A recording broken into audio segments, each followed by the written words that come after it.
والله شباب، شلونكم؟ شخباركم؟ وياكم علي من قناة هاك العرب. اليوم جايب لكم شرح شلون تسوي موجات صوتية خاصة بيك. طبعا الموجات الصوتية اللي راح تسويها عن طريق برنامج واحد، هو ايك بلاير. هذا التطبيق تطبيق ممتاز الصراحة، بيه كل الموجات اللي انت تريدها وبشكل احترافي. ندخل على البرنامج ونشوف طريقة استعماله.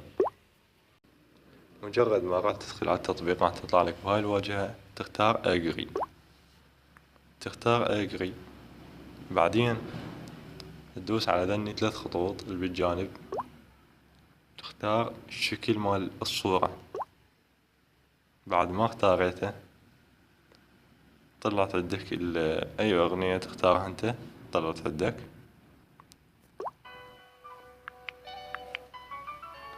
هسه تختار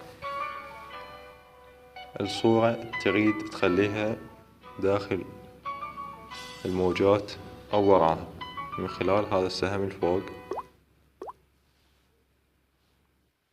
تدخل على MG الثانية، تختار MG، تختار هذا المربع الفارغ،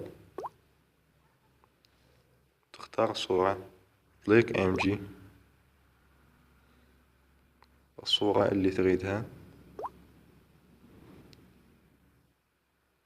مثلا هاي الصورة خلف الموجة. النوب تخرج، تختار السهم، تختار MG، تختار MG الثانية، تختار المربع الفارغ وبليك MG، تدخل على الصورة اللي تريدها داخل الموجة. مثلا هاي الصورة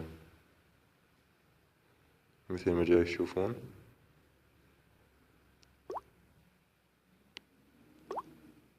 هسه تخرج تشغلها،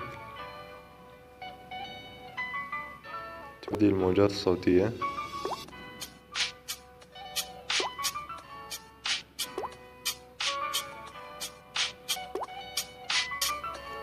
بعدين شلون تتحكم بإعدادات الصوت، تدخل على الاختيار الثالث،